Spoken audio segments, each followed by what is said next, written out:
In an unexpected twist, a Russian submarine recently surfaced near the HMS Queen Elizabeth, the UK's flagship aircraft carrier, during what should have been a routine operation. But was this an intentional provocation by Russia, or something more accidental? As tensions between NATO and Russia continue to escalate, this event has left military experts questioning what the real motive behind this encounter might be. How did the Royal Navy respond, and what could this mean for the future of naval warfare? The answers may surprise you. How it all started. For decades, the seas have served as critical arenas of power projection, and in recent years, the Russian Navy has steadily increased its presence in these contested waters. Once thought to be fading after the Cold War, Russian naval power has undergone a dramatic resurgence. The roots of this buildup can be traced back to the early 2000s, as Russia began to modernize its fleet, aiming to restore its influence on the global stage.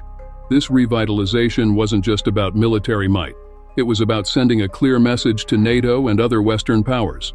Russia was back, and it wouldn't be ignored. After years of economic stagnation following the collapse of the Soviet Union, Russia began to reinvest in its military, and naval power became a central focus of its strategy. New classes of nuclear-powered submarines, advanced surface vessels, and stealth capabilities were developed. This wasn't merely about expanding the fleet, it was about pushing the limits of technology and signaling to the world that Russia could once again challenge NATO's dominance in critical maritime regions, especially in the North Atlantic and Arctic. Over time, Russian naval maneuvers became more frequent and more daring.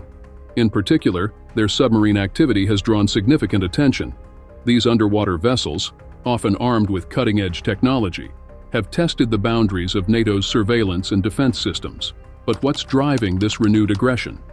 Many experts point to Russia's strategic need to secure its northern waterways, which are becoming increasingly vital as climate change opens up the Arctic for trade routes and natural resource exploration. This surge in Russian naval activity hasn't gone unnoticed.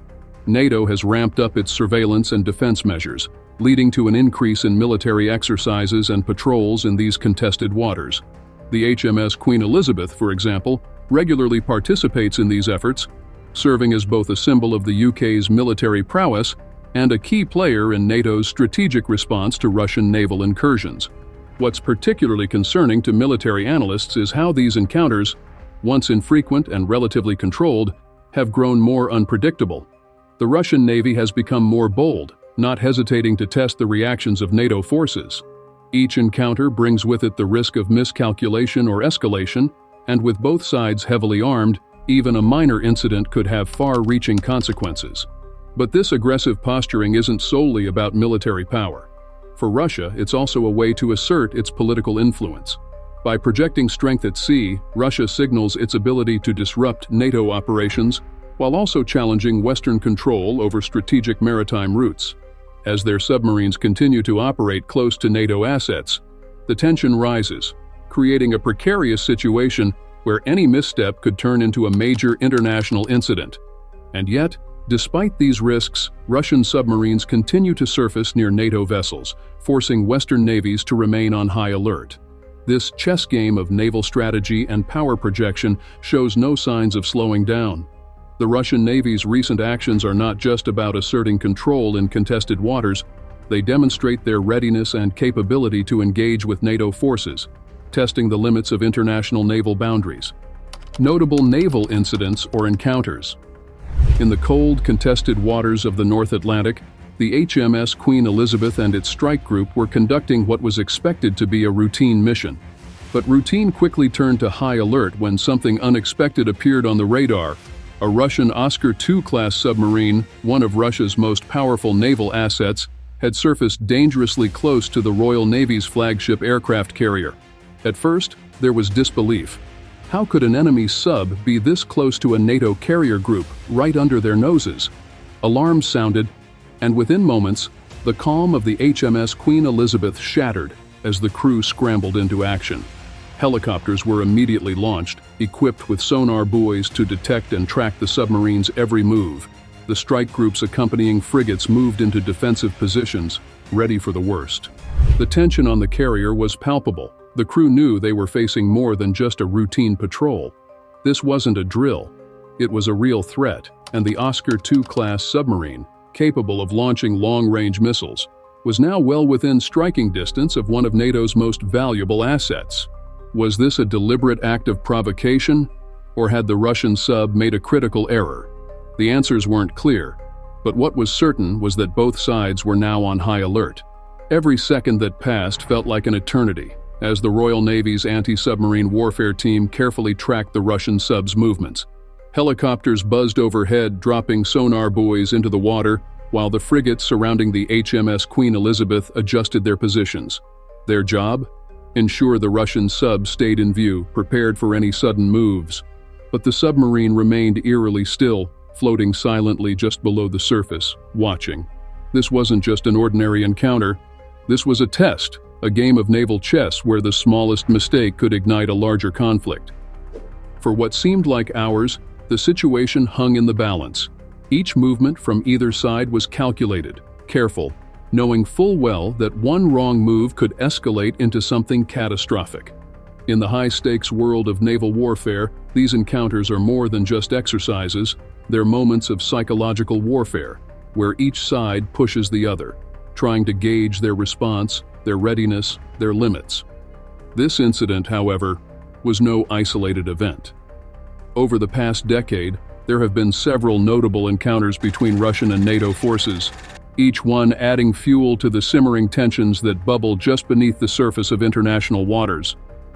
Before we dive into more intense naval encounters, make sure to subscribe to the channel so we can continue bringing you in-depth analyses on naval warfare and military strategies. Your support helps us keep this content coming, so hit that subscribe button now. One such incident took place in 2014 when the USS Donald Cook, a U.S. Navy destroyer, found itself face-to-face with a Russian Su-24 aircraft in the Black Sea. What started as a routine NATO patrol quickly became a tense standoff as the Russian jet made multiple aggressive flyovers, buzzing the ship at low altitude. The jets, unarmed but provocative, passed within just a few hundred feet of the destroyer, shaking its crew to the core. Though no missiles were fired, the USS Donald Cook incident sent a chilling message. Russia was willing to push boundaries, even in contested waters, just to see how far they could go before a confrontation became unavoidable. The U.S. Navy reported the incident as unsafe and unprofessional, while Russia downplayed the flyovers as routine exercises, though their true intentions were far from innocent. These kinds of incidents are about more than just military might. They're about psychological dominance. Each maneuver, each flyby, each sudden surfacing of a submarine is designed to test the nerve of the opposing force, to see who will flinch first in the high-stakes chess game of modern naval warfare. Another flashpoint came in 2021 when tensions in the Black Sea once again reached a critical level. During a NATO exercise, the British destroyer HMS Defender was intercepted by Russian forces off the coast of Crimea. Russia claimed the British warship had violated its territorial waters, claims the UK swiftly denied, insisting the ship was following internationally recognized routes. In response, Russian aircraft dropped bombs into the path of the HMS Defender, and Russian naval vessels fired warning shots. The situation escalated rapidly, turning what should have been a routine exercise into a potentially explosive standoff. The British warship, determined to assert its rights under international law, stayed its course, while Russian forces loomed dangerously close. In the end, the incident diffused without violence, but it left NATO and Russian forces on edge, a reminder of just how quickly routine operations can spiral into something far more dangerous. These encounters aren't just about military posturing. They are tactical, calculated moves in a larger geopolitical game. Submarines surfacing unexpectedly, jets buzzing dangerously close to destroyers. These moments serve as a reminder that the seas are still one of the most contested spaces in modern warfare. Every encounter is a test of nerves, a measure of how far the other side can be pushed before a line is crossed. As the tension from these high-stakes encounters builds, one thing becomes clear. Advanced technology plays a crucial role in both detecting and countering these hidden threats. But how exactly does modern naval warfare technology shape the outcome of these dangerous games beneath the surface? In modern naval warfare, technology often determines who gains the upper hand in high-stakes encounters. Submarine and anti-submarine warfare technologies have evolved rapidly, enabling navies to operate with precision in contested waters. The recent incident involving the Russian submarine and HMS Queen Elizabeth highlights just how crucial these advancements are. A submarine's stealth capabilities are its most valuable asset. Russian submarines, particularly those of the Oscar II class, are equipped with sophisticated hull coatings that absorb sound and deflect sonar waves. This allows them to navigate undetected for long periods, even when operating close to major NATO assets like HMS Queen Elizabeth. But stealth is only one piece of the puzzle. Modern ASW technology is designed to counter this threat, and it's evolving just as quickly.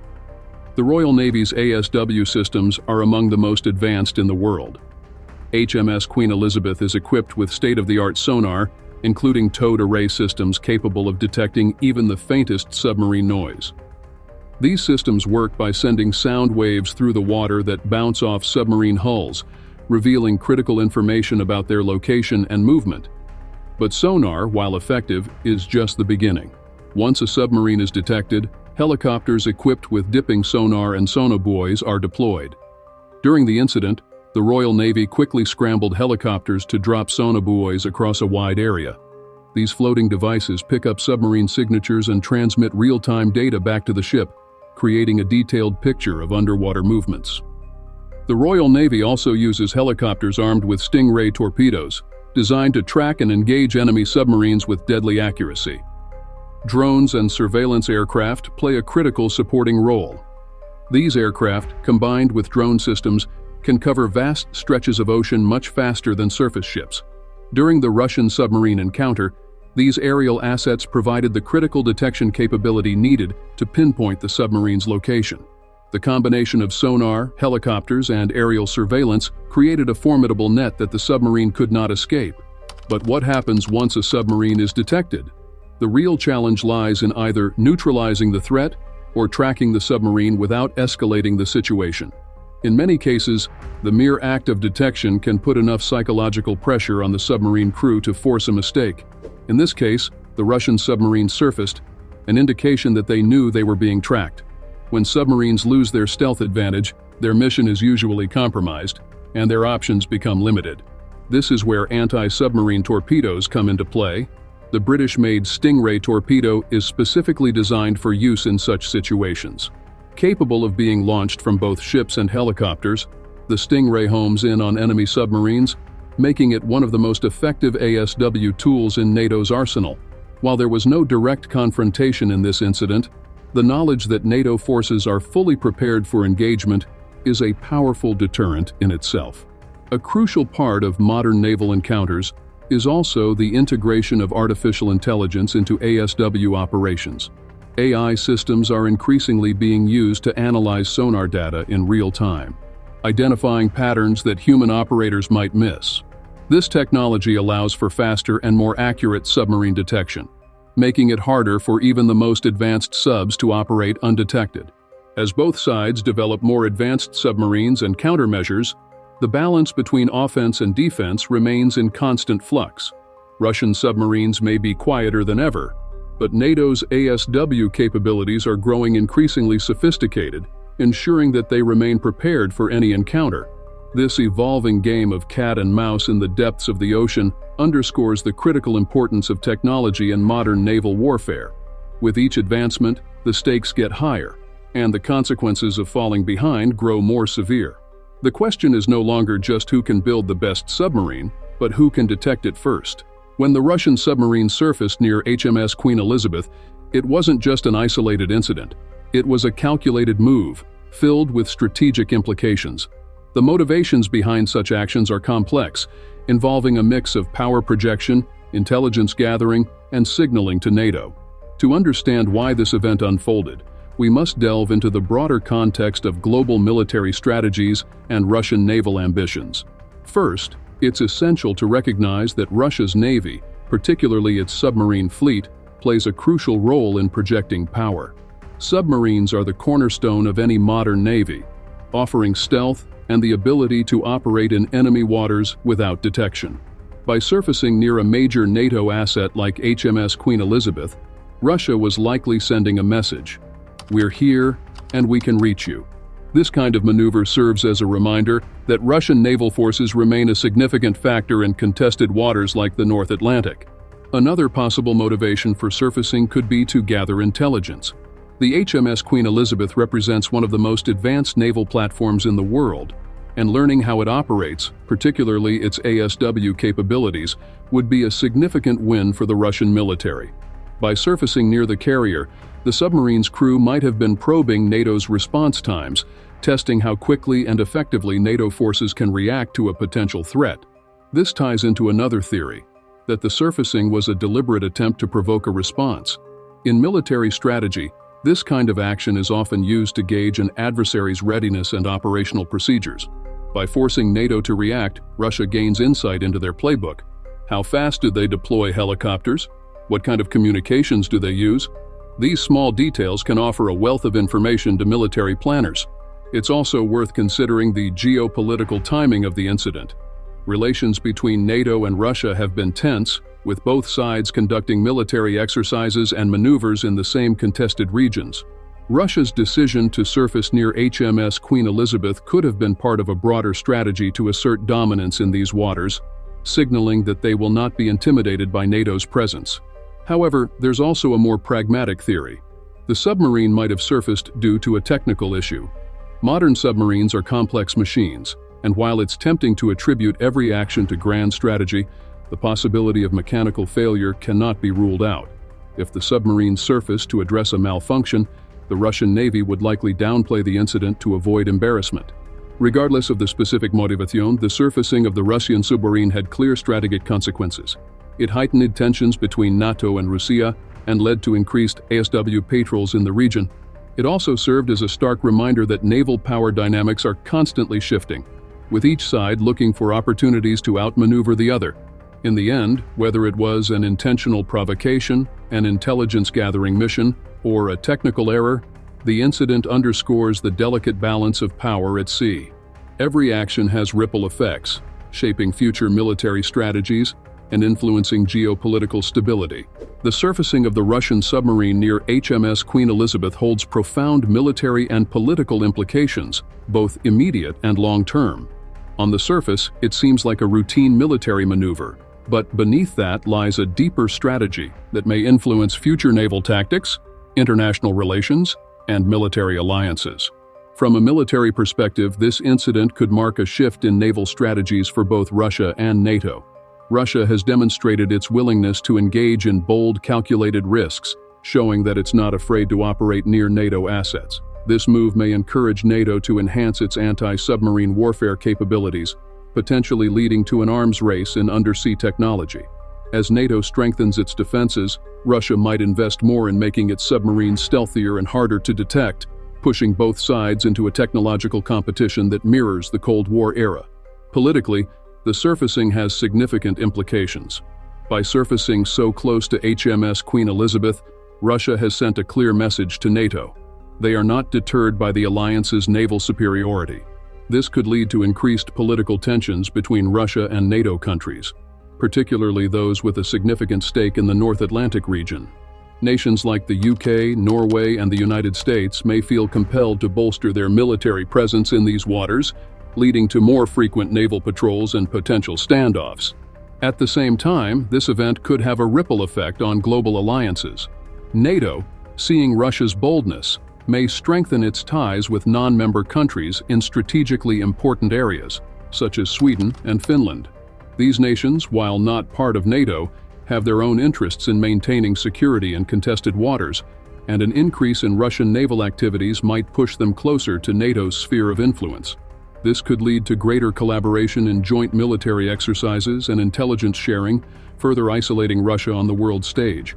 On a broader scale, the incident reinforces the importance of naval power in 21st century geopolitics. While air and land capabilities often dominate discussions, the oceans remain critical battlegrounds for influence and control.